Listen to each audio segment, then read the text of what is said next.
แล้วว่าเราทำยุ่งปฏิบัติตัวการทำที่เราลดการทำเดี๋ยวนั้นให้เราสุดยอดชีวิตสุดแล้วปฏิบัติตั้งแต่ตอนนั้นบุญเราบุญเราชิมบุญเขาที่สุดยอดdan pengalaman sosial. Ya, mungkin orang yang sudah pun sudah mengalami sudah kami berdua.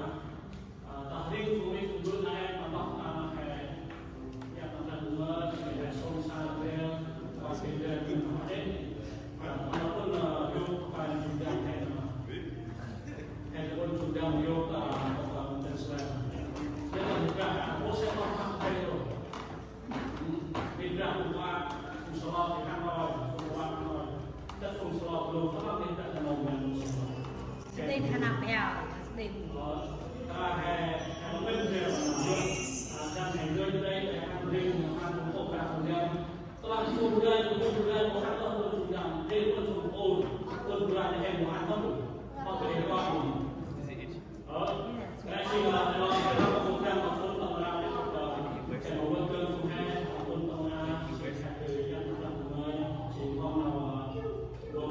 dan jika kerja berabstan jika yang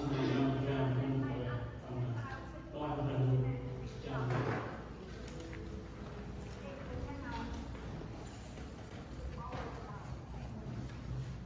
Jika lanjut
Kebesaran kampanye Prabu Thomas Anderski dan orang itu, orang Jawa, orang Cina, tapi juga pemain Cina, orang kalau ada kegiatan program kunci harus dan Prabu Jawa belum dan berbuat baik tentang hindi mengajak mereka. Orang kedua yang mengikuti program siapa perlu mengambil bangunan kedesaan. Nanti setelah beliau program kamulah kamu kita. Orang kedua yang mengikuti nampak ini nampak dan mengatakan kita berminta untuk mengambil. Dan pasal mengambil pada satu sisi teknik dan kalau siapa perlu mengikuti dan berlaku oleh guru dia dan begitu dia memakai baik pada perlu berlaku dan bersama mengikuti hubungan berlaku berlaku di bawah yang tak mendapat enak tentang perlu dijawab dalam alat bidang lain atau statistik.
ra lên mới đến là chúng ta bạn học sản phẩm tâm bây giờ vì là quay mà em cứ làm ăn tay làm ngôi cùng theo để làm tiền bây giờ làm ăn đang cùng cùng với ai theo thì khi mà tiền cùng chúng ta hay là vì là quay mà em cứ làm đo tam hay học ý chí được chỉ trước không mà mình được may khi mà mày cười cứ đấy chỗ lời này chỉ hùa đang du thành mà mày đây chỉ một hùa đo hay mà bạn chỉ biết đó bây giờ đang du cái tâm về đang chụp quy đâu tầm nào đi xin tâm về mà nào đo tam hay học quy chí tầm được biết lại cái sự phúc nào quen người quy nâng tầm đường sự phúc nào quen người tầm Norway tầm các tay Norway các tay của anh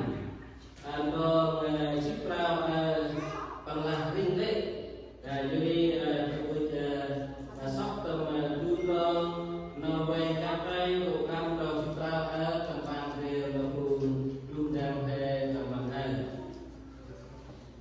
kalau hai sao tầm đường sebut nào quen người tầm Norway các tay bằng bậc cây sebut Devi là thầu trà Devi chị trà Devi đây chị nào ca chị nào ca cũng là đây chị nào ca đây chị nào về các tay tầm nào lo he tam 2018 đây chị tầm sebut nào tầm về nào lo he telah saya dan rakyat kalau juga mati melakukan bungai maupun juga kayak teman-teman telah saya having dia juga nak giữa không mà mình bước mày tinh Jehovah Brandu mày họ nên đi chứ kê mà mày cười đến suốt năm chỉ đơn là quen win lời nét Jehovah Brandu mày họ ăn chứ mà mày lepas membantu Allah hebat membantu Allah dengan hikmat besar. Untuk bantu con ramai teman simang hingga nabung nalui mabung sudah pernikahan tu ramai. Berai latan alhamdulillah dan mabung sudah pernikahan tu ramai tetap dia teman hingga mabung nalui Ciri bữa đang dùng làm tầm vùng bình lại thêm kinh mạch về mà vùng luôn đang thêm tầm mặt bữa lo còn tiếp tầm bát là mình ngày tầm cốt là mình ngày tầm nào về các tay gồm bám đòn ship mà vào ước về về tầm nào mình ngày chìm nào mẹ đã cùng học con là dưới mà mình biết tinh nào về may mình gì chứ còn đây nhớ mày mà ăn mà thân bằng nào đây trước năm cả em tôi ăn chỉ mày mà ăn mà thân bằng thì khi mà cùng nào phải ra với mức trên đủ trong năm mày áp con cho nhớ là mình ăn mỗi cái năm mày áp thân bằng kề nhớ cơ mà mình bước thân bằng biết lắm mày ăn nào mắt to xe này cũng bình đẳng cứ ăn tim nào mày nó còn thân bằng mày thân bằng vì khi nào đi xuống anh tu à, ra thân bằng đi kinh nào phải mà, bước ra tu ơi, con có đi về quyết tâm, kể kia đi xuống của anh tu à, quyết tâm thì kinh nào phải mà, tu hình của anh tu à, bước ơi, tu đi nào, thêm từ sắp từ nào này, cái đó thêm vào chưa mà mình bước, xin đi tìm bước nào mà học đến gì gì, nào nay mà thêm người kinh mà tu sắp từ mà học to là tốt hơn. Bởi vì ơi, mày có ăn được chung rằng vì các tu các đồ của nó là mày Vậy cho con cái sốc đơn nào mà họ là toàn sĩ nằm bù nào lên suốt năm cho này bù là này mà khi nào lên khai phát cho này bù là mày có thân phần ăn làm lai trước mà mình bước chi đi tinh năm nào mà họ tinh đi mà thật bằng của mình là lại nào cũng đến thật bằng của này bù là lại thật bằng tinh nào thật bằng của mình là tính năng nó quen mà tính đi thành bằng làm đây là thành bằng vì đi vào thành bằng bữa đây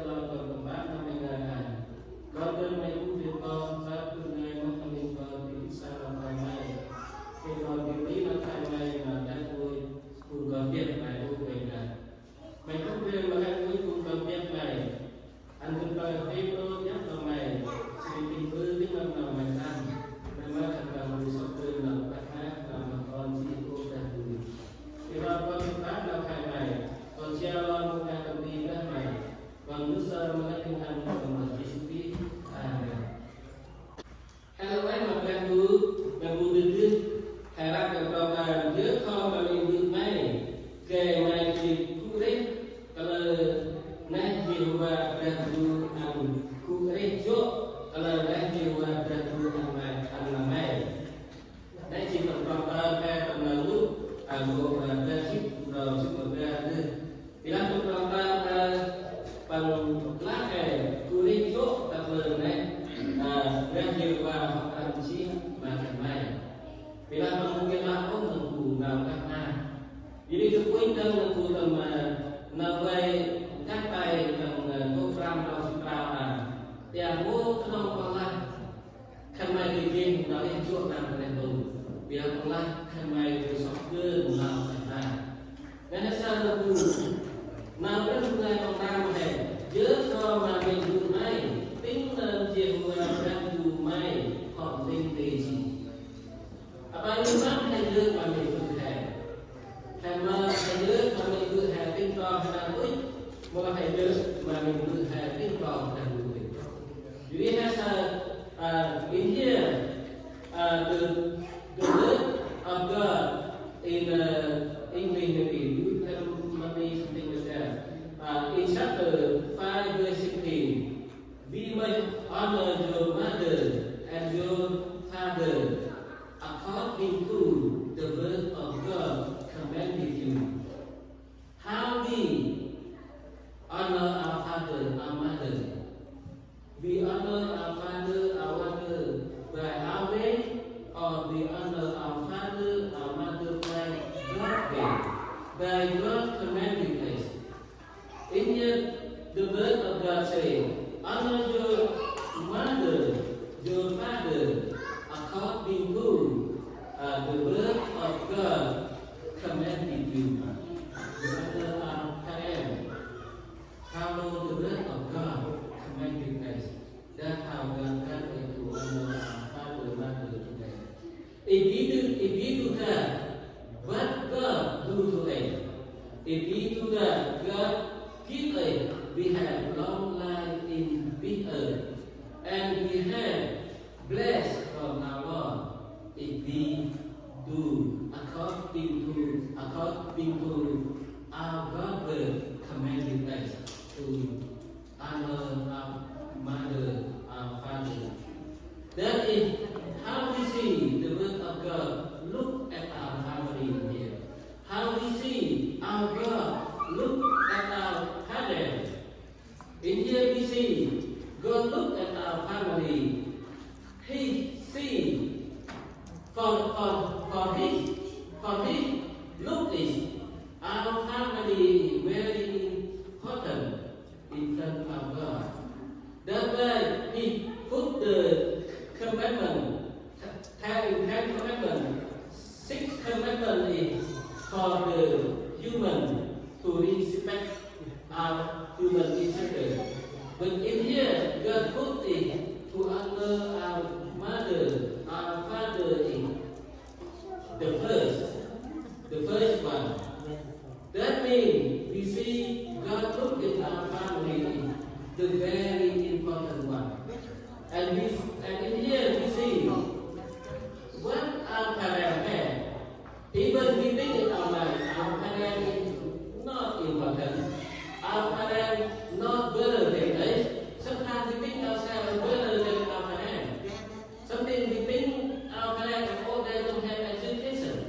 They don't have good school. Like I am. I go to school, I go high school.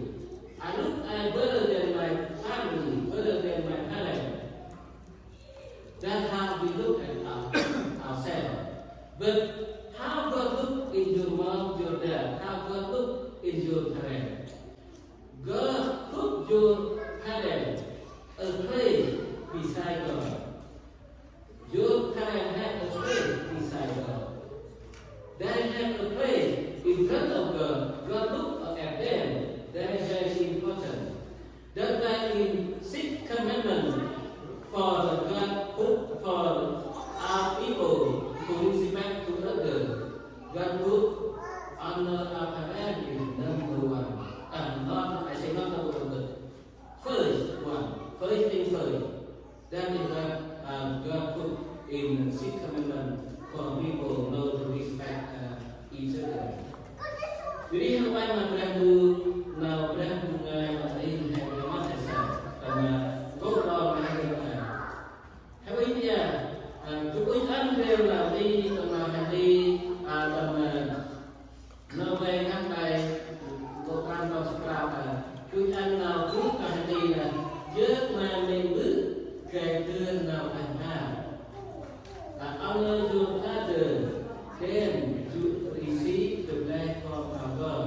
That is the topic we learn together today. Năm thứ 22 tầm đầu ta và là nhớ con mà lên bước này tính năm chiên qua năm thứ mai họ lên tỷ gì chỉ là kê mà mai từ đây chỗ năm chỉ từ là anh quên lời này chiều qua năm thứ mai họ ăn chi mà mày này sao là một bữa đi này biết tầm ban về tầm mặt đi tầm ngoài không cần đi tầm ngoài gì nhớ con mà mình bước mai tính năm chiều qua năm thứ mai họ lên tỷ gì nên chỉ là vùng để ngoài cái cái gì nhớ con mà mình bước mai tính năm nào chiều qua năm thứ mai họ lên tỷ gì âm nào hay nhớ mà mình bước hay nhớ mà mình bước tính nào hay là tính mà hay nhớ mà mình bước tính năm nào vậy chiều qua năm thứ hai họ lên tỷ gì mà dan ini pengalaman untuk teman-teman về các đại bộ ban lo ship pertama là giữa kho mà mình bước máy tinh chiều qua đang tu mai họ tinh đi chi đại giữa mà đang tu hè tinh nào đang tu hè họ tinh đi chi mà hè chỉ mà mất nào đang tu hè họ tinh đi chi mà nên chỉ một tu nào hè tinh về ở tinh này nào về giữa mà mình bước mắm thu mà còn với tiền bự mắm hai cái tiền bự tầm nào hay giữa mà mình bước hè hai cái tiền bự cùng ngành công ty và hai cái tiền bự tiền làm phụ quan của mình thành phố các bạn mang thành công từ nào giữa mà mình bự hai cái tiền thành bè một là mắm hai cái bự tầm nào hay giữa mà mình bước hè nên chỉ một cùng nào hai cùng con hai cái tiền chơi là we the children how we decide today to honor our parents. We honor our parents by our own way, or we honor our parents by God's way. That is what we learn together today. Yang là trước mà lên bước tính nào đang người họ lên gì gì, nói chuyện to hè trước mà lên bước hè, một khi hay trước mà lên bước hè, tính to hay là bước một lần tinh nào hay tinh là nhìn đi một lần tinh là mùa hay sao còn tôi đi bò thì em mà cùng chi cùng dân cùng chuông cùng làm hay cái vùng này nên đấy hay sao là chỉ hai vùng cho mà đàn đủ we the children of God so we have the commandment from our Lord. The commandment from our Lord is honor our parents. The big way our Lord tell us to honor our parents. The way He commanded us in His word, in God's word. All the way God commanded us in His word. That is the way we may follow the way for honor our parents. That is we learn together. Giờ mà đi bước tinh nào ra tu nghe họ từng tỷ chi tầm xích tinh nào về ra tu năm mà còn tỷ tầm nào về giờ mà mình bước chi mà về nó hơn tầm nào mà chưa của mình ra của mình tầm ba tinh nào về ra tu ăn mà còn của mình này bước từ ban tập là tiền xích này nào về giờ mà mình bước chỉ có ăn có hơn chỉ vì khi mà còn thế mỗi cái đông ăn no rồi như là này con ăn là con về nào ăn hay kít sao của dan ăn nào bây giờ mà mình được chỉ nó lớn hoặc ăn cái nào bằng con là này chỉ nó này nó nào nó ăn hay sao in here who God let us know about honor our parents First thing is, he put you under parenting. First commandment for human. And after that, with the family attachment. With the family attachment. So, two things. That is, first, we know first is important, right? Number one, right? First is, everything is, it say first, that is number one. We see that is like very important. And then, God say, with the family attachment. If you do under your parent, you got receive the promise from our God. What He promised to us, you have long life in the earth, and you have blessed from our God. Next thing củaเราđang cùng con là đang tu quynh thúc thay cầm cả nát từ hệ chặt. Nào đang tu ăn quay giờ mà mình bước chỉ vào lớn ra vào ăn mà con về. Nào ăn nào ăn hệ thích sao mất từ hệ sao. Đang tu quynh thúc thay cầm nát từ hệ. Cầm nát từ hệ đang tu quynh mấy bước chỉ thúc thay. Nên chỉ thay là quay. Chỉ đi bằng kinh nào ta chưa mà mình bước chỉ lo lớn. Đang tu quynh nát từ hệ mô từng hệ hệ con là hệ mươi cái bước hệ hệ ba cái bước hệ tên này bước hệ hệ con này bước hệ hệ xoa ra này bước hệ that is you have seen to God. Đang tu có quynh như nát từ hệ đi mà là chút thầy chỉ vì bằng tám mà hay bằng kích giờ mà mình bước chỉ lo rồi. Nào ốp cả ở đang tu quynh chút thầy mà mình bước hệ chỉ vì bằng kinh nào chưa lo lên là mình bước hệ tầm lát nào tầm cô hệ còn đi. Among thu hè, quynh thay, đấu tầm lát từ hè, hay gương lo là giữa mà mình bị hè lắm. Hay sao đang thu hè bằng quynh thay mà mình bị hè? Chỉ vì đang thu gương nào giữa mà mình bị chỉ màu rồi. Chỉ mang hay sao? Đang thu bằng quynh mà mình bị hè chỉ thay là vậy. Nào giữa mà mình bị chỉ màu hơn. Chỉ mang hè ô hay là mang hay sao tầm lát từ hè? Hay sao đang đưa hay sao mình bước hàng một mơ, hay sao mình bước hàng một trái, hay sao mình bước hàng một thái, nào lại hàng mình hàng mình trở hàng lứ, một là brandu, ta là brandu mình bước hàng bằng kiệt luôn bọc, ở place, in front of God, our parents have a place beside God. If you look at the what God do in here, God is protect your parents, God protect your parents, and God provide your parents. Even if you not provide your parents, not have your parents, but God has a way, He protect your parents, and He will provide your parents. Right now, your parents take care of you, but one day they get thing old, and they have like no more energy. All their energy will down. They get old. They don't have energy like you anymore. And that time, God needs somebody to provide for your parents.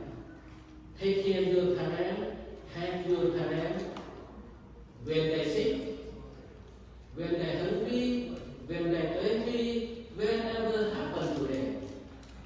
The children, they will provide all that to the parents. If you not do that, God will not bless you. You read how I'm not going to do. Mang thu hệ quynh ai ấn tầm nạp từ hệ hay đứng lo nào giữa mà mình giữ hệ này. This is the question. How you look in your family? You see your family, you see your mother, father, important in front of you, or you see nothing in front of you. What you see, you look in your family. How you see your parents? You see your parents important in front of you or not? How do you say? Can you say? Important or not? Your parents in front of you important or not? Important. Because beside God, they have a place. God protect them, God provide them, and God take care of them. If you not look them like important like God look, you have seen. If you not look your parents not important like God look, you have seen.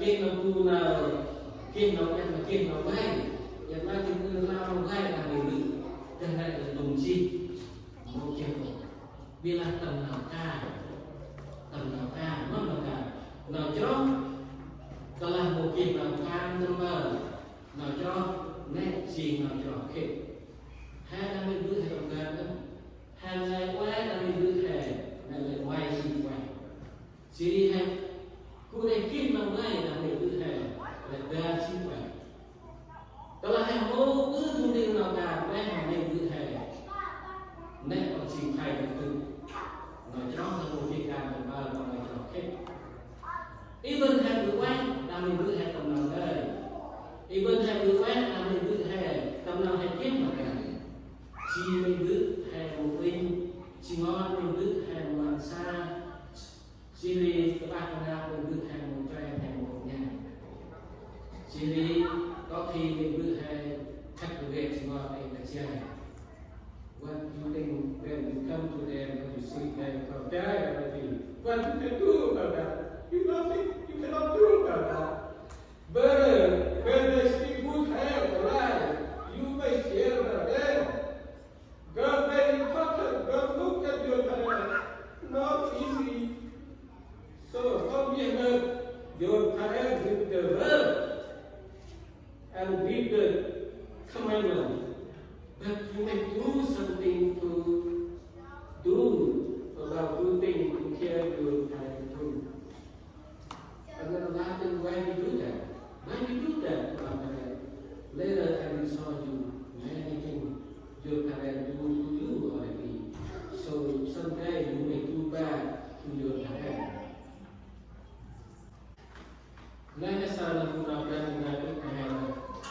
Hôm nay thầy chơi con đi cứ thầy mua cái lâu lại này, ít giúp là cảnh đó cảnh ở mua cái lâu kia lâu này là mình cứ đủ gì, ta đủ kia lâu này là mình cứ ra nó cảnh ở, but you do something to provide your parents when they get old. Thì có cần là vì các em mà phải đủ, ngoài là mong năm thầy lo lên đi bước hè học bước hè.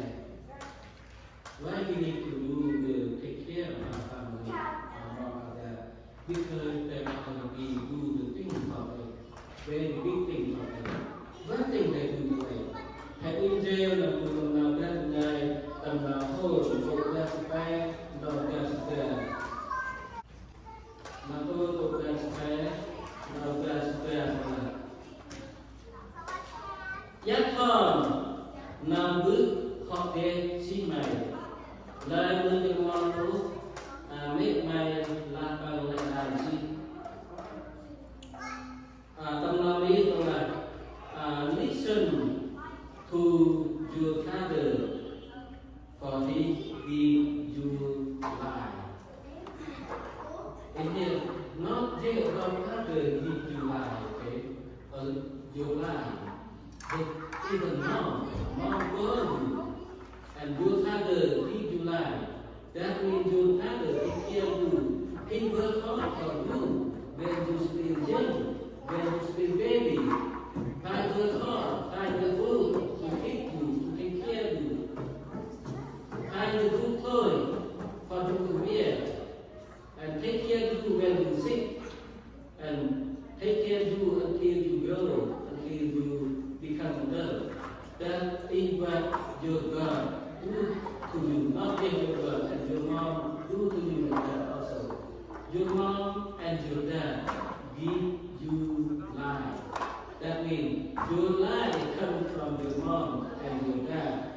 And do not despise your mother and your father. You may honor them. That's what God says here. Nào trên ngày là kìa, giác con, nào nữ học viên chi mày, lại người được ngon ốc mệt mày, làm bằng là lại chi. Thì ai sao mất được từ hẹp dương mình cứ học này, dương nó tạo từ mình bước thì cái nào đây này, và một cái mình bước, hay một cái nào đây rồi.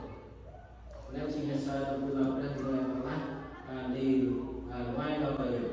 Theo in the episode của tao, lòng quan. Mana pengahan itu Tapi esok kita nampak.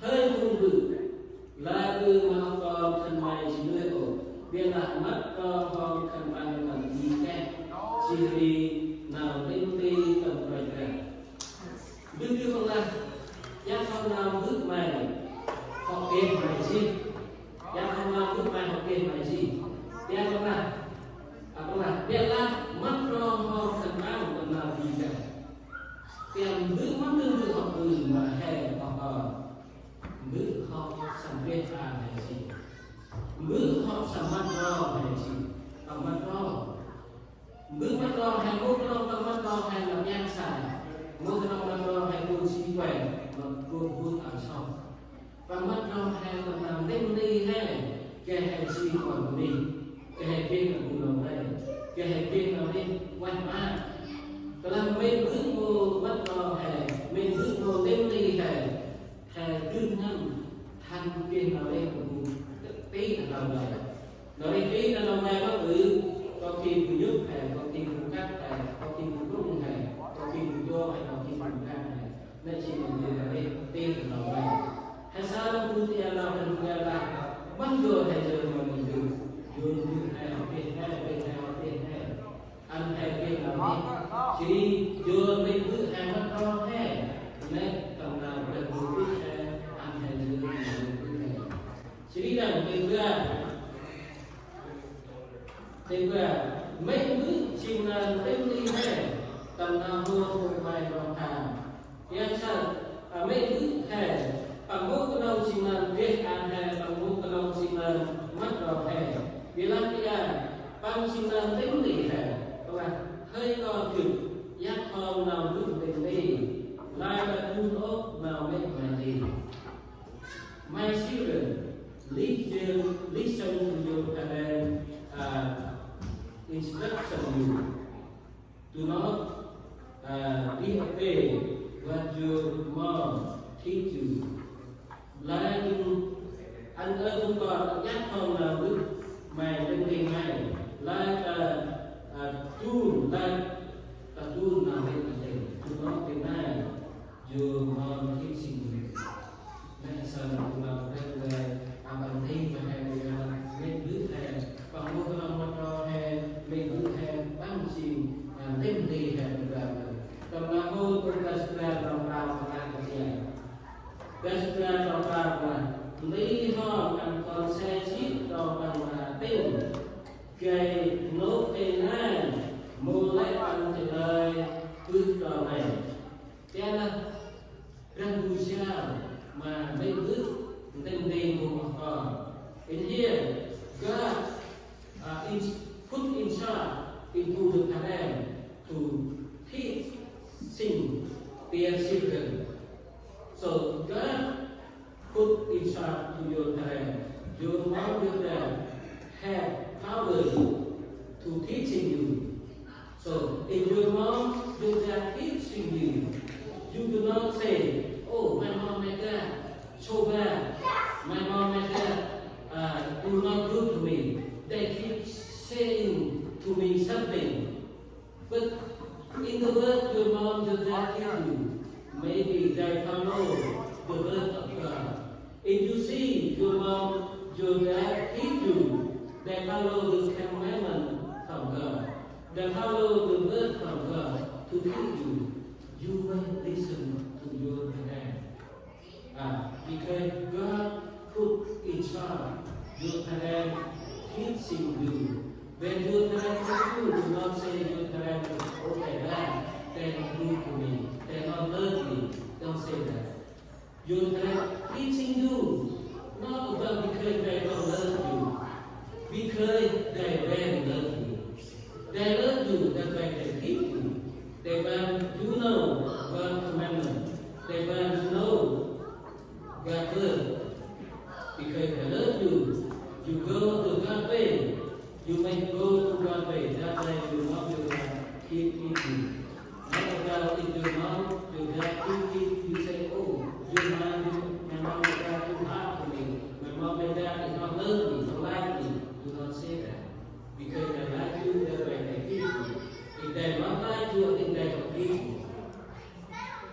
Jangan bergantung saya. Jadi hal yang bergantung kami itu cina lebih mampu cina itu kan. Lain sahaja itu hai cita hai orang itu orang itu bukan hai le, maka mereka kau semua to me, leave me alone. Kalau saya because I love you, but I believe like my wife gave to my children. She feel correct one. She feel hard to my children. But sometimes my children say to my wife, "You talk too much. Quiet, don't talk." They do my wife like that. But she pick the right one, saw the right one for them. And then saya lalu dan bicara dengan itu sendiri tentang apa.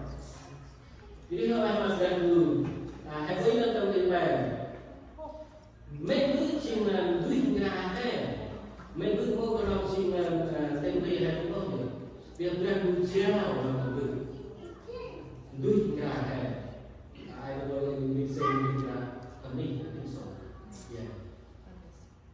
jadi kalau yang ganggu, telah dan hasil ganggu akan sampai mấy bước xin duy ra thế. Tầm nào hơn của sinh vào tới bằng lát nhà trên hai ba tầm nào hơn của sinh vào tới nào hơn của sinh vào tới thì đi vào tới mắt mới mà nào đâu với mấy mà trên vùng ra tầm lung chô lôi chỉ quan con xa hơn. The people despise their father and their mother keep them look like a van in the valley, like pick their eyes out and what we call something like that. Ego will keep them.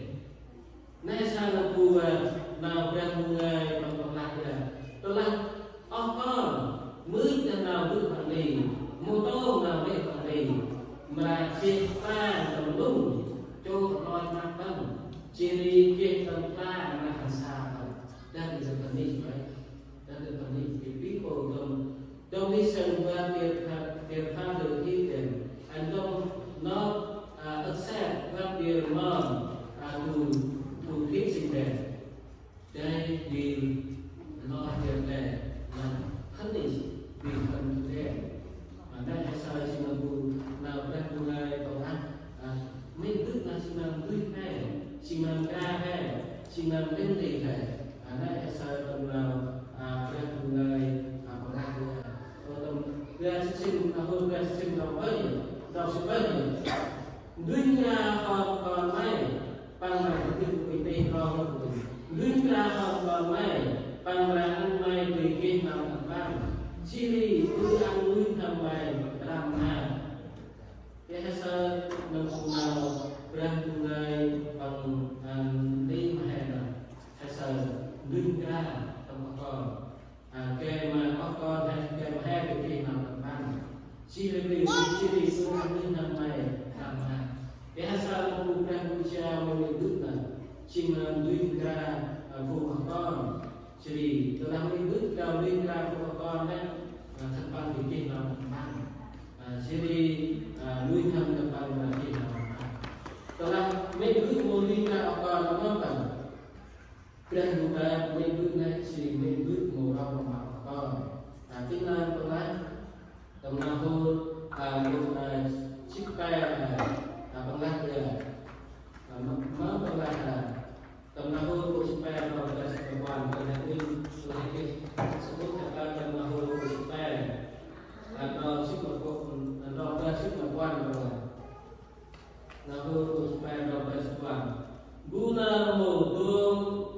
mô đông mang tác xin con là biết ăn đủ là ngon mà con ăn để vì mình ra đi ăn biasa là juga guna mudong mang dapat si con ada bulan ilmu na mudi apa guna mudi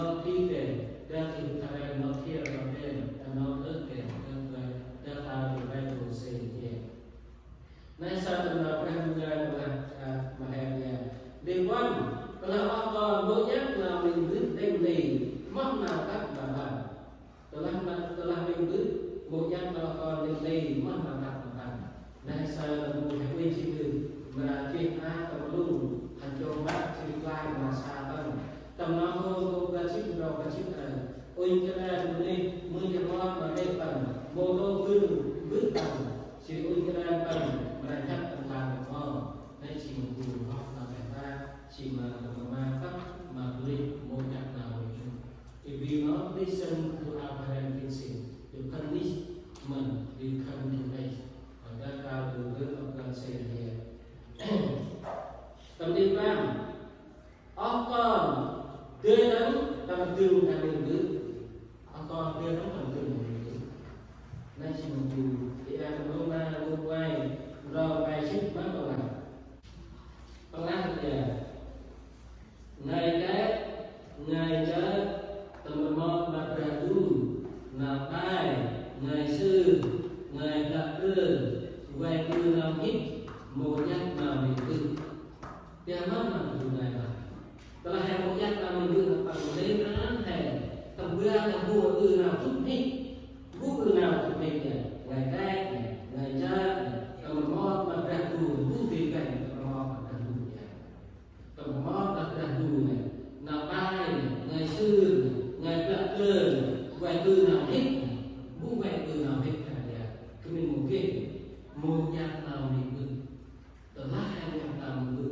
Tuhan suha dan boya boy itu nam hikta dan si mampu nam dan dunia mampu nam dan tu nam itu jadi berangku muan mampu kau nam tu nam itu God don't let children again their parents children may obey your parents do not again your parents if you again your parents God will punish you nên chỉ một besar yang nào dan dunia Kuni di tengah nama itu kan, pangkat kuni sing akan bukti ni kan, kuni termau dan terdu, kuni bayu nabi, dengan hanya muncul hanya mungkin bayu termau dan terdu, hanya mungkin bayu nabi, bila moto kuni itu pangkat hanya boleh, jadi mana sana dan dunia telah hanya moto kuni itu, telah hanya mungkin dalam dunia. Jadi dalam lagi tersebut dari logasif dan sin mana dan mereka telah menunjukkan minggu menggunakan tangan untuk Israel berdoa. Hari pertama Levi ni, kan Levi. Kan Levi logasif dan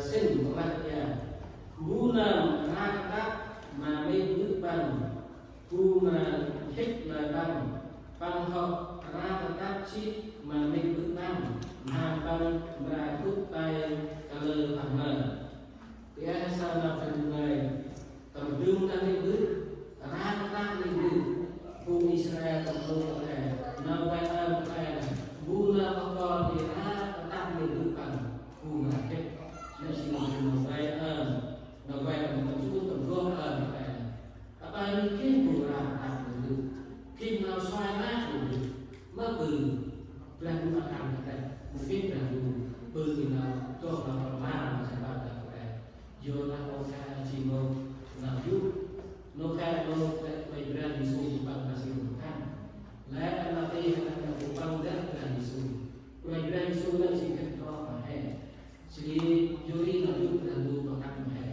vô là lại là đi xuống từ nào của ma mà vô hè các em tập công em còn ta bên dưới tập cùng này khác nên chỉ một buổi là công em là ai lại là tập ra là phù hợp bằng sĩ ra đi xuống là sĩ của ta ra đi xuống học trường đã chỉ là của ma này vì đi là giúp taดูmà này vì hai ra là ta hay công bữa nào ta mình cứ hay ra mình cứ hay có hành gì áp hành đi làm quay theo này sao mình làm ra từ ngay bằng ăn thèm ba ta vì si từ in Leviticus in chapter 20, verse 9.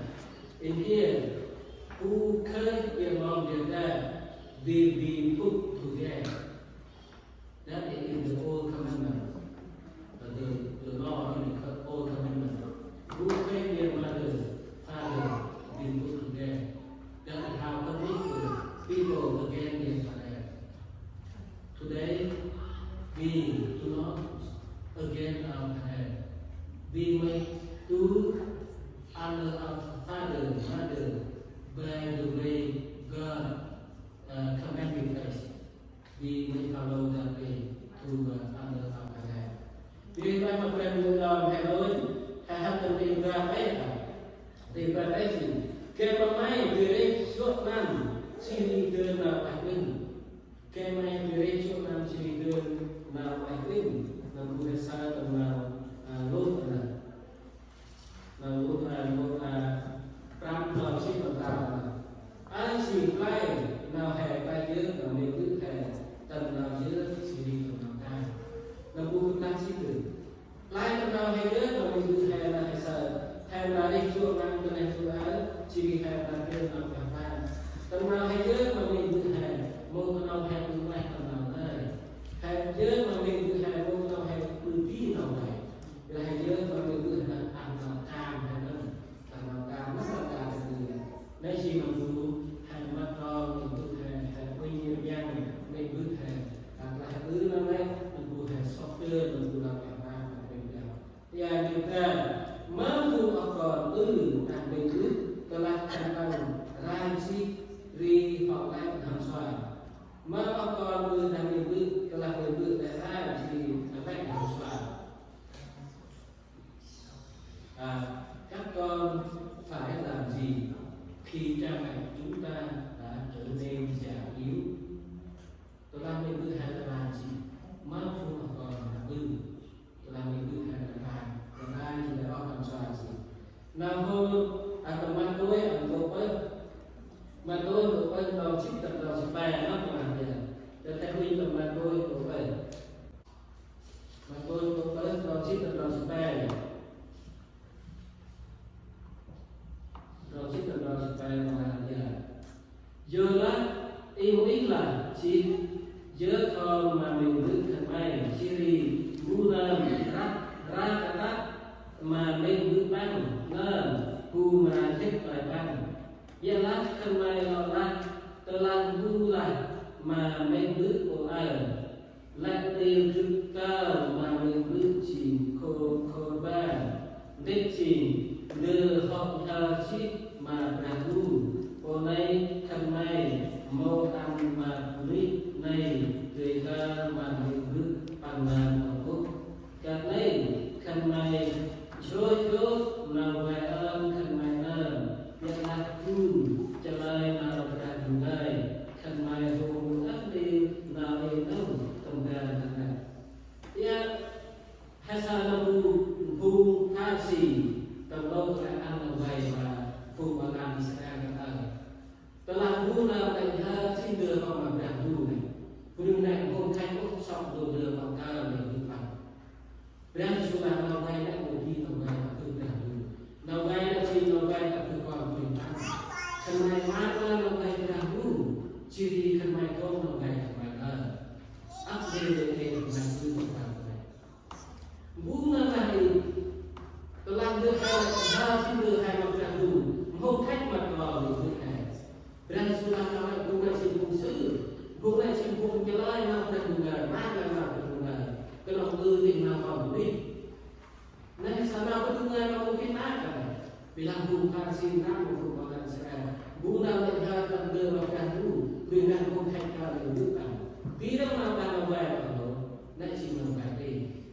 In here, the word of God said, before the Pharisees said, commanded to the Israel people who offering to God. The people no more need to provide their hand, no more need to have their hand. That is not the word of God. That's not the word of God, but that is the word from the Pharisee. And God said, who do like that? Those people deny God's word, not follow God's word. Who do like that? The people deny God's word. Nên sao nó nằm lên người và làm vui lớn là đưa cái ca mà đi bước ăn cái tình ha hoặc là vui chứ có đi cái con khách đó được nằm lên chỉ là vui mang lại nào tình là mang lại nào tình là tư tình nào là vui nên sao là vui nào tình là vậy chỉ nói ta chỉ cũng lo là điều cụ thể cái mà là một khách cơ về cụ thể cái mà là một khách là mất ngày quên về cụ thể kita tinggal dua Timothy program rangkaian terdapat hasil lahir share to you today. In 1 Timothy chapter 5 verse 8 we open the example. 1 Timothy chapter 5 verse 8 17.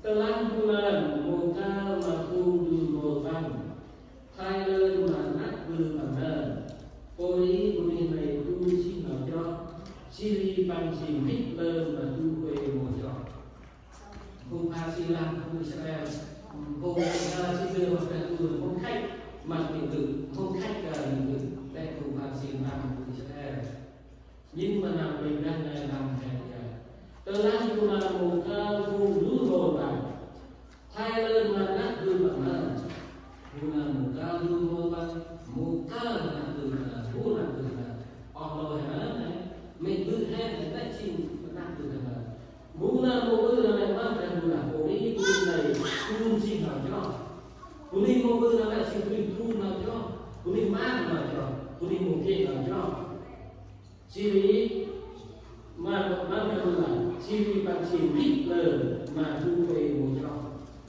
Bác lên thu này một cái nào cho Bác lại chìm Hitler lá lên là thu về một cho Tôi làm thu về mô ca đùn mô bằng mô quyên mô mắt là từ vào Bác chìm Hitler là thu một cho Here is very important the word of God commanding us in the 1 Timothy chapter 5 verse 8 For who not provide their relatives, especially their own family, those people deny the belief, deny what they believe, and give birth to the people not believe in God.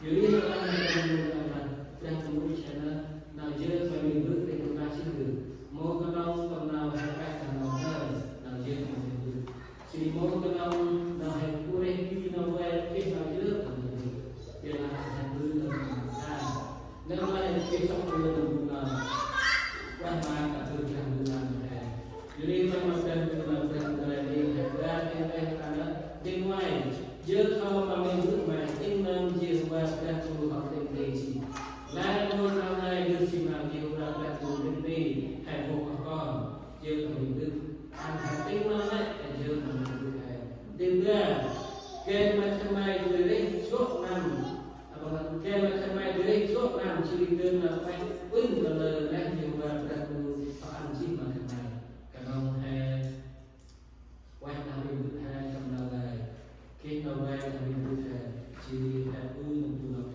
ta mặt mình là mặt từ hai nó nên được cả tu mặt to và mặt hai đó là hai buông nó nên hai chỉ buông một khi bảo cho hai chỉ thích lên lao vào buông cho jadi memang dah tu hai chỉ buông sọc lên lao dah tu con một khi sọc lên lao dah tu ăn nào còn mà jadi cái sọc lên lao dah tu con nó là tu nào chưa còn tu tình nào đang tu ngay ở đây để nó nên cái sọc lên lao mà cho nên điều này tôi chỉ sao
đắp thì đắp cái cho nên là mạnh rồi đi đi em là dân gắn quẹt bài thì mất mà kinh gàng chắc quanh bồi con sao tao mình đã tu gặp nô mày nước na nước hào vạch một tay từ tức riêng mình là tu gặp nô của mày lẽ nam tây tầm đâm lòng ngoài này ảnh lắc con trôm mình thầm bằng ảnh từ chuột trắc từ sóc tường nào đâm mà ô phải cảnh đã ảnh phong áo nào thay màn lên đăng gì ô phải là còn có sớm cho lẽ nào tìm này mà sắc còn một cái Jesus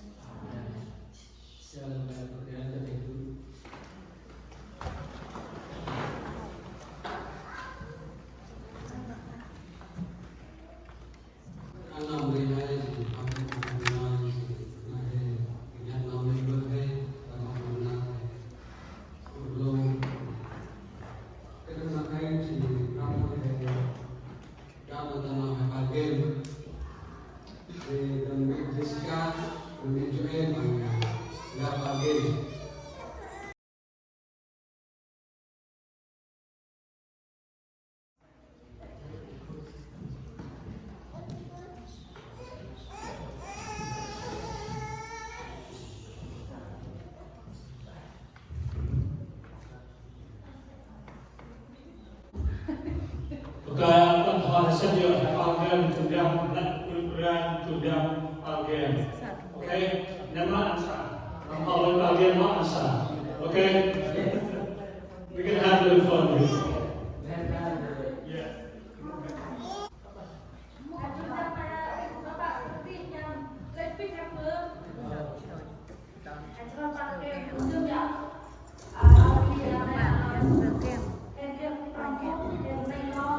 Xin đi lo đây cho ta là bữa em em tôi cần nó lộn sẽ là bữa để chị là hai cái game ăn kia tham tham tây tử tham đen nó nói xin là cái bữa nó nói no hành động bữa là hành động sẽ tên cái này mấy biết là cực cái tay nhỏ lại luôn là cực cái hai cái kia là làm đưa em đây là làm tổng tham phúc đấy cái hai cái đấy không thể làm được gì đâu.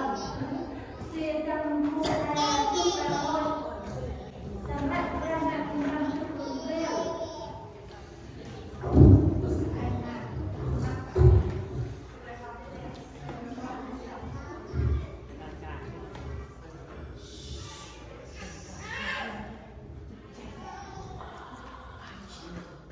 Kia con sao cũng được, kia con sao mà cùng nhau được đi làm một liên lạc thôi.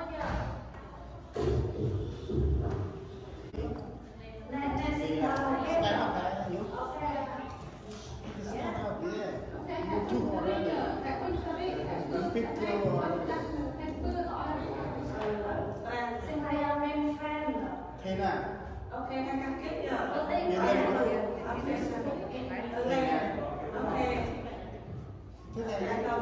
này you pick girl Explain. How do you explain this? Explain. Okay. Nata. Bữa lại nhớ. Cô cũng này bữa đi à? không được rồi Cái là con. thôi Kêu gọi. Ok, kêu gọi. Kêu gọi ông em năm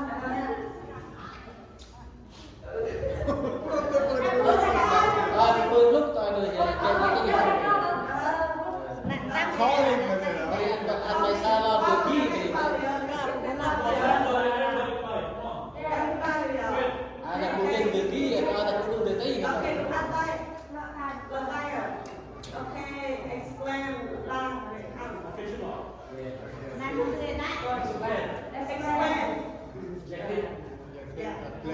Ok, thằng này kêu gọi để con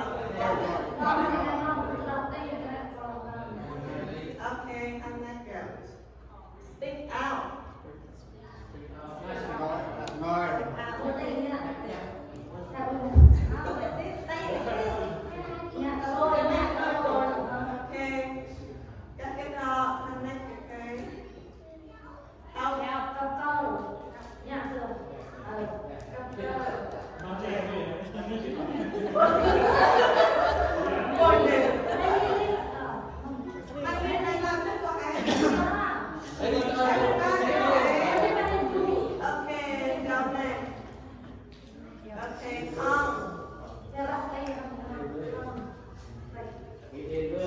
Mantap.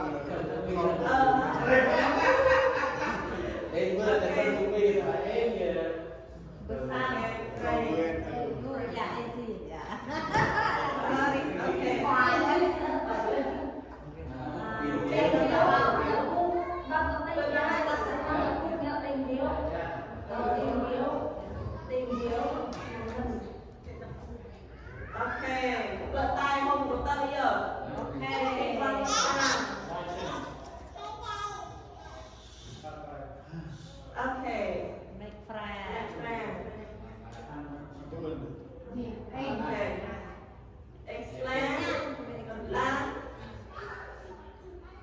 Wow. Walang dia tu. Dạ, biết. Look. Nó biết không là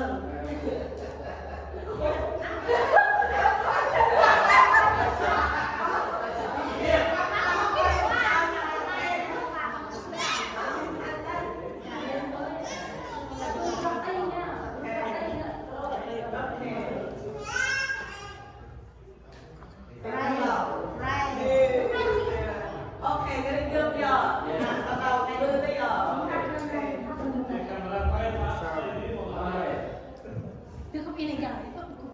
Itu.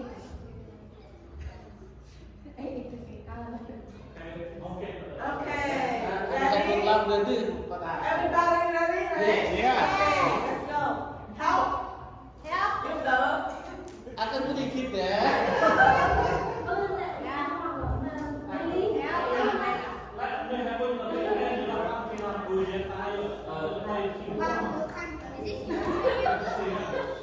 Speak out.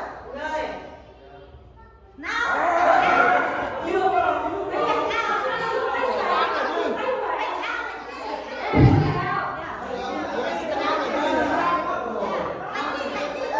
Cô kia bắt cô nghĩ nó làm ở đây à? Anh tụi em có đi trong có đi tây cái mà rồi. Cái đi tại trong có đi tây nè.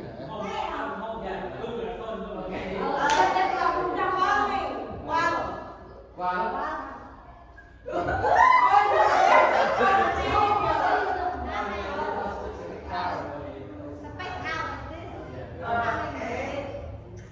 Explain.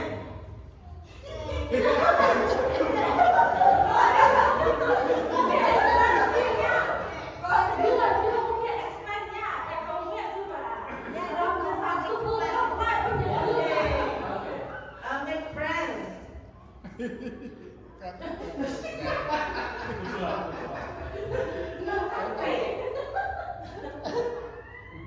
kia thì mình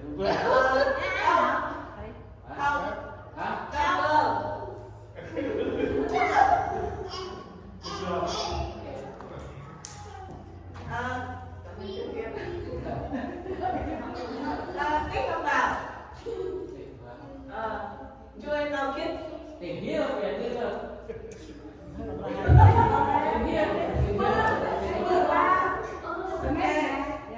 How you will go?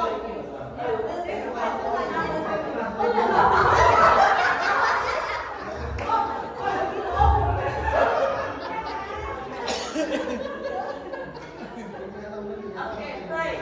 Hey. cái gì hả? Không bơi thôi. Coi cho họ cái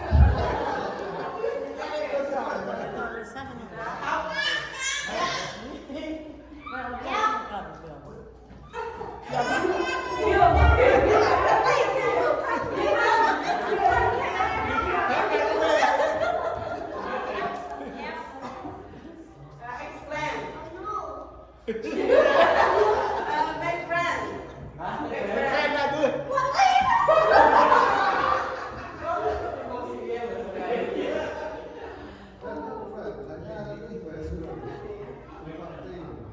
Help.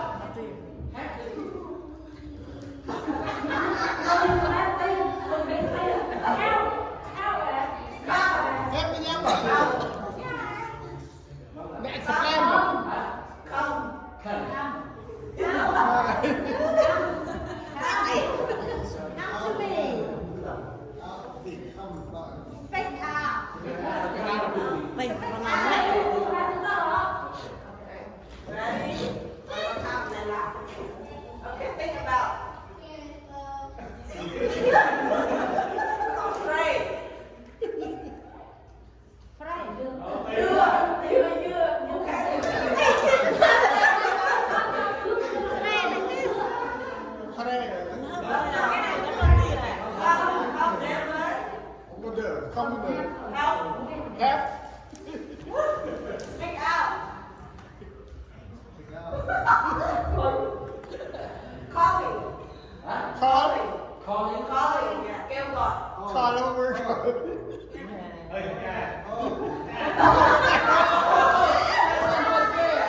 Bethlehem. And I have. อย่าไปอยู่ในก่อน Yang orang Sate Bui dah bikin Sate Bawang. Nam chỉ ngọt mất nào thôi mất nào thôi bu nằm bực này càng sụt càng ư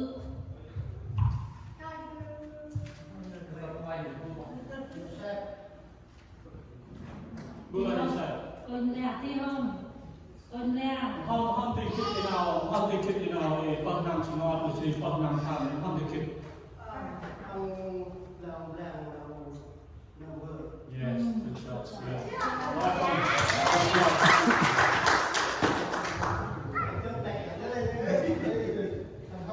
Sekarang untuk yang nana dong pada modern untuk update dan program dan program ke try được một cái lẹ ăn con chúng ta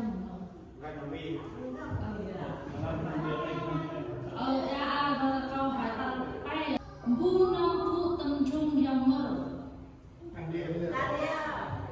Okay, let me in English say go back. Nanti back. một cái bữa lúc nó ta phải dùng mà taปั้นnày Here is who was in the pit in the Bible. Do anybody know? Okay. Nobody. không kia là em đã thấy hơi buồn This in the pit does because God saved this person from the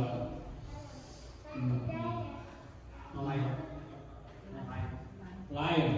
I think you guys know about the story. Huh? Who? Daniel, right? Is that Daniel? Yeah, Daniel. Okay, that's the right answer.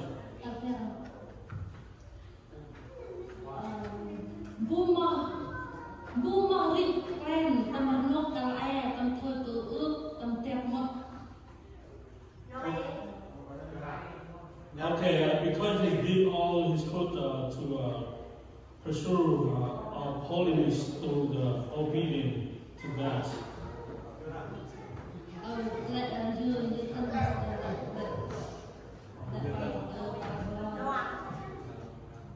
muốn là các bác trả lời ăn là nè một chiếc ca tìm ra bắt chước nãy hiểu đây chị ta bơ như chị xịt tôi tham dự câu hỏi Quanh ra đã thu về nằm vương lo hàng tầm bằng tay cây vương toi mà bằng này mau nào tí cướp môn vi mà bằng tay năm tờ la bằng rai cả đôi vu năm la mà Okay, wait, let me read it in English, okay?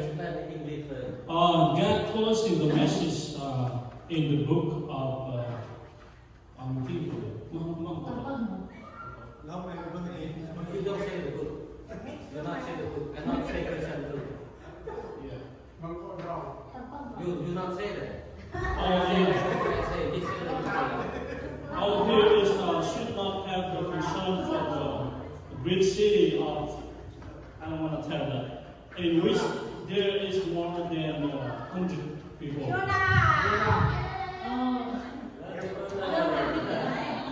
You have to thank God for this topic.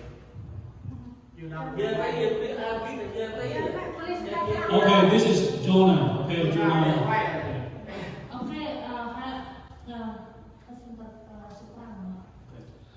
vu năm kia nào là mình tâm đèn tu tâm ăn nô cà lè Okay, who do you think was the wise and person that the word in the Bible history? Solomon.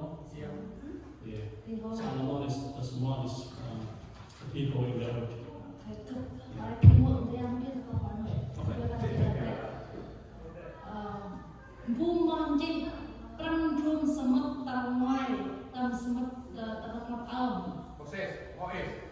Who wrote the 5 book, the first from Genesis, it's 5 book in the Old Testament? Who? Moses.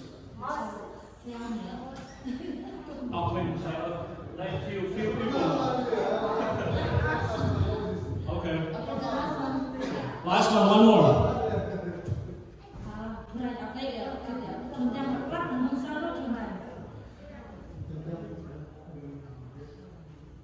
Lúc omong quen mula mo. Friend. Jadi kau yang friend. Luke is Jesus' disciple or not? Who said yes or no? Luka. Oh, Lukas. Luka. Ya, Luka. Pak saya apa sama? Luka, Luka omong quen mula mo. Omong quen. Sao Luka saya Luka? Saya qua là Nhưng kepilih dia mau ya, kepilih kalau kepilih dia mau ya, pansing nanti sama Petrus dan Nó như là môi như là Luca bằng trình bì tinh Petro nên bằng trình sự vật được không? Ngân các hay sao bằng kết với số mẹ trình là hãy là bằng trình ở mòn bằng ra như là bằng trình ở mòn mà Petro được không? Làm sao bằng trình bì bên này được xây được chứ là một cái họ bằng trình hai mà cùng ở mòn bằng ra để trình của là bằng một cái họ trình ở mòn bằng ra bằng trình ở mòn bằng rồi cái này là hay bị có mòn đó và là một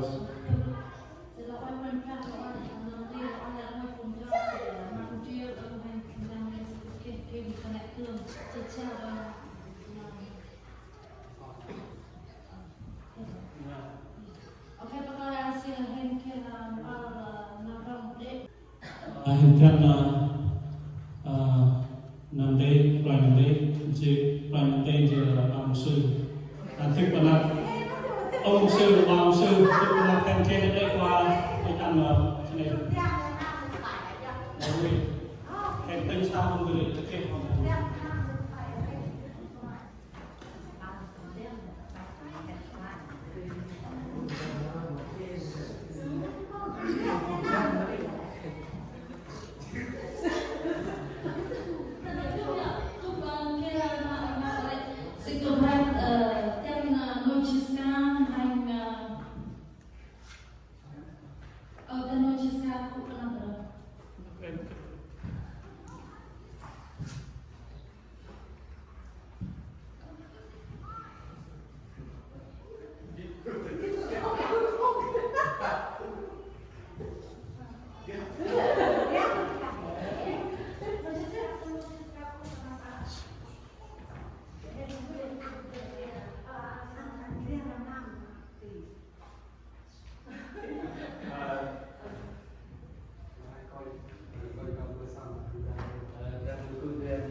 Bukan, nanti pada aku kata.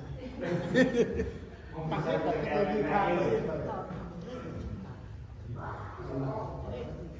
Dia kata jangan kita ambil.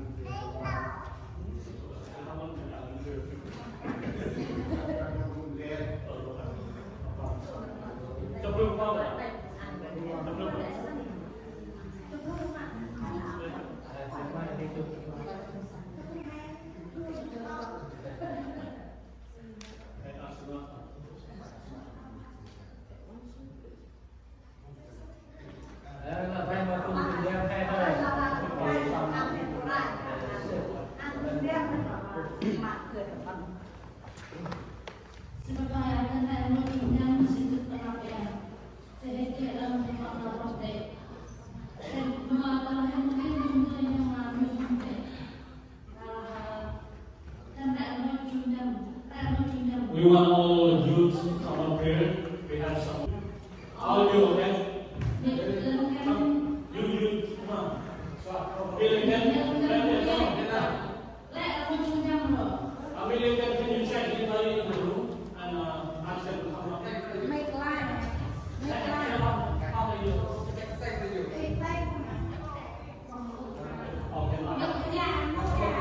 Okay, you guys try it.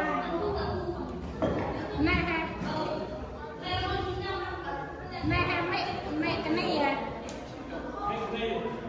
Make nation down. Mẹ lên cái mẹ không mong cái này. Đây, cô không mong cái này. Mai này hay thứ ba mà này.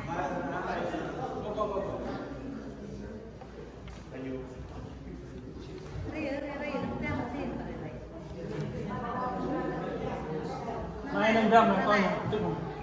Mai đang râm nè.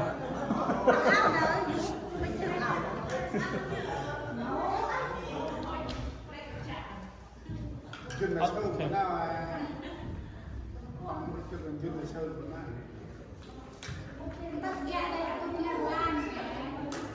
No cup.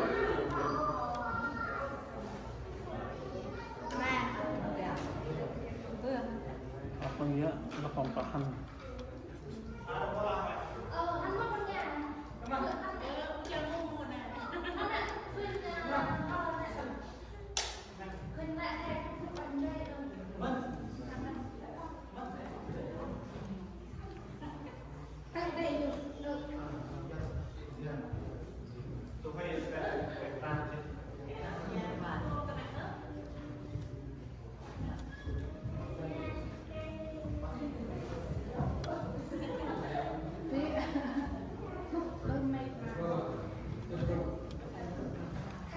That's all we have. Han lap lah tu nah.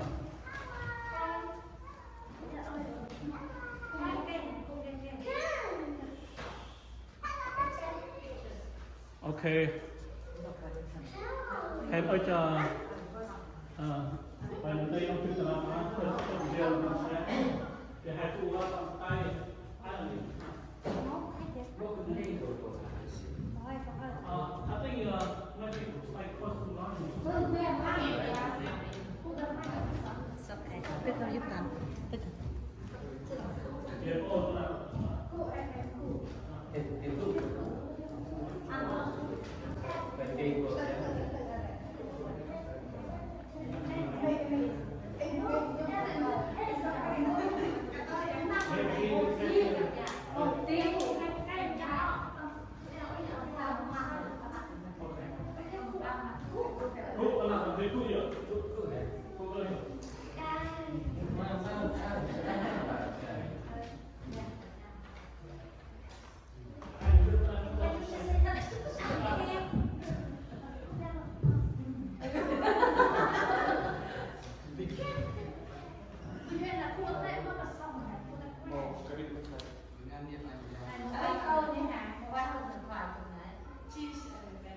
Cheese.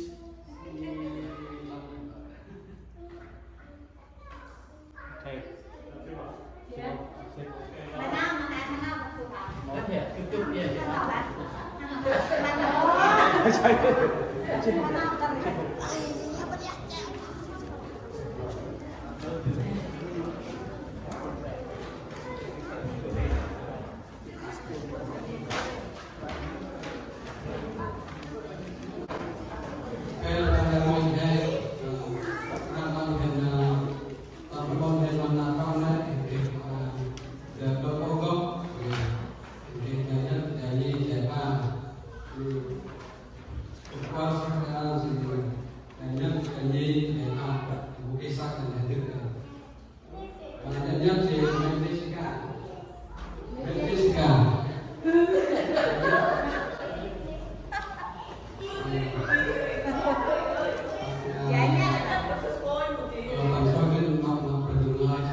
Good job, boy. Mental masalah. Jaga si mental.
Ok, em sắp thực hiện sau em phải upload dengan uploading ulang cái siêu vật thông minh ra thì sẽ ngon tức là vật thực tế đấy nên chúng tôi đang chúng ta đi làm thì sẽ là một phần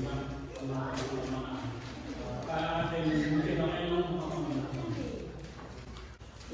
ok tôi được mình sẽ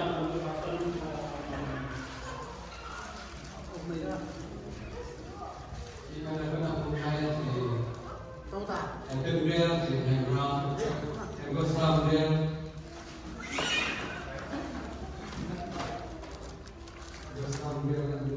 Cái kia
biết hả?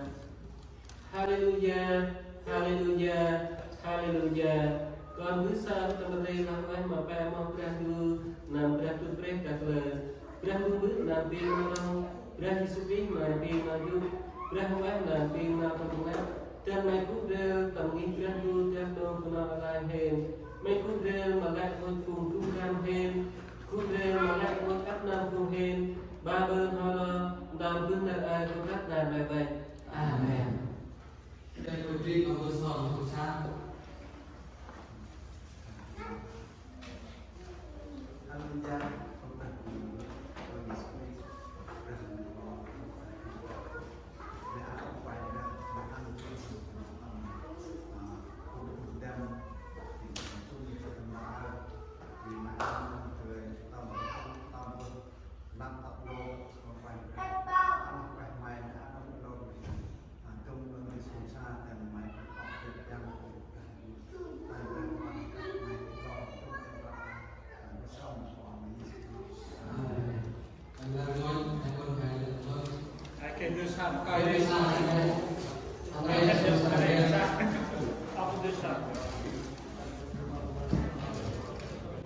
Bol hen terbun tuh dam ner bari mong sa bol hen tu song sa terbun tuh dam ner hello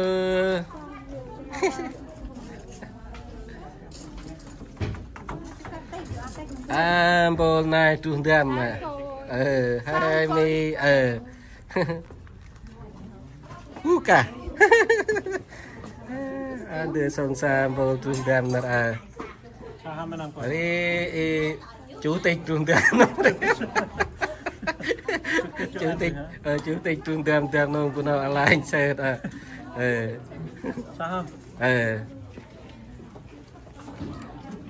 aku desa ơi làm ai giờ lia kembo đằng ấy cái bùm cái súp này piang met piang nha nanti dia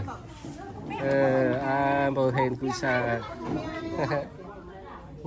cái tuh neh kem dia cái play cái cha đang đuôi cá khi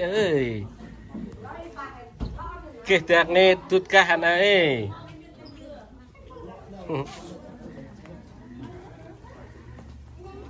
song sang ăn bol he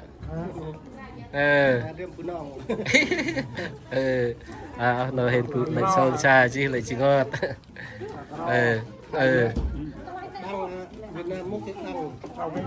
thì ok sang ăn ha Because it's the right.